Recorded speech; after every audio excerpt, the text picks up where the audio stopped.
কেউ যদি ভাবে রাজশাহী বিশ্ববিদ্যালয়ের শিক্ষার্থীদের বিবেক এক প্যাকেট খাবারের বিনিময়ে কেনা যাবে সস্তা, তারা আসলে বোকার স্বর্গে বাস করছে। আমরা বারবার বলছিলাম, রাবিয়ানদের কাছে বলতে চাই যে আপনারা মেধাবী, এক প্যাকেট খাবারের বিনিময়ে না, আপনারা আপনাদের বিবেক এবং মেধা কাজে লাগিয়ে ভোট দিবেন যোগ্য ব্যক্তিকে। আমাদের একটি দীর্ঘ যাত্রার শেষ হতে যাচ্ছে। আজকে আমাদের রাকসু নির্বাচন 2025-এর প্রচার প্রচারণার শেষ দিন। তো আমাদের প্রচার প্রচারণা ভালোই কেটেছে, আমাদের সময়টাও ভালো কেটেছে।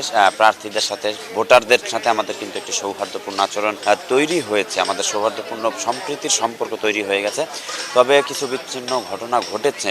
আমরা বারবার অভিযোগ করছিলাম এবং বলছিলাম যে আসলে ভাই, কেউ যদি ভাবে রাজশাহী বিশ্ববিদ্যালয়ের শিক্ষার্থীদের বিবেক এক প্যাকেট খাবারের বিনিময়ে কেনা যাবে সস্তা, তারা আসলে বোকার স্বর্গে বাস করছে। আমরা বারবার বলছিলাম, তারপরও তারা একই কাজ করে গেছে। কালকে আমাদের নির্বাচন কমিশন ব্যাপারটি কঠোরভাবে দমন করেছে।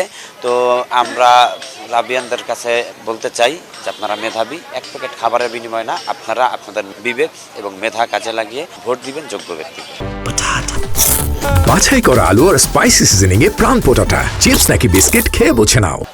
প্রচারণার শেষ দিন, এখন তো গুরুত্ব একটাই, ভোটারদেরকে বলবো যে আপনারা বিবেক বিক্রি করবেন না এবং আপনারা যোগ্য ব্যক্তিকে ভোট দিবেন। এবং প্রার্থীদের সকলকে অনুরোধ যে আমরা এই রাজশাহী বিশ্ববিদ্যালয়ে সবাই রাবিয়ান। আমাদের কিন্তু এই রাজশাহী বিশ্ববিদ্যালয়ে ভর্তি হওয়ার মূল উদ্দেশ্য একটি ভালো একাডেমিক লাইফ এবং আমাদের ক্যারিয়ারটা যেন গঠন করতে পারি।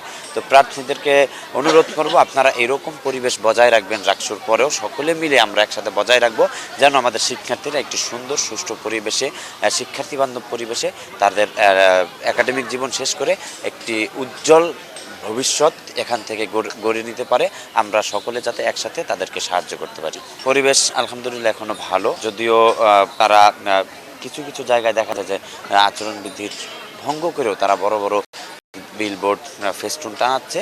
তাদেরকে অনুরোধ করব যে আসলে আপনারা এই টাকার ঝনঝনানি না করে আপনারা যথেষ্ট প্রচার প্রচারণা আমরা করেছি, তারপরেও এগুলো করে কেন আমাদের পরিবেশগুলো নষ্ট করতে হবে। চারদিকে এই বিশ্ববিদ্যালয়টা কিন্তু 5 আগস্ট পরবর্তী সময়ে কিন্তু খুব সুন্দর ওই পোস্টার জঞ্জাল বিলবোর্ড মুক্ত ছিল। হঠাৎ করে আপনারা যা শুরু করেছেন, তো আমরা আপনাদের কাছে অনুরোধ করবো এগুলো করবেন না।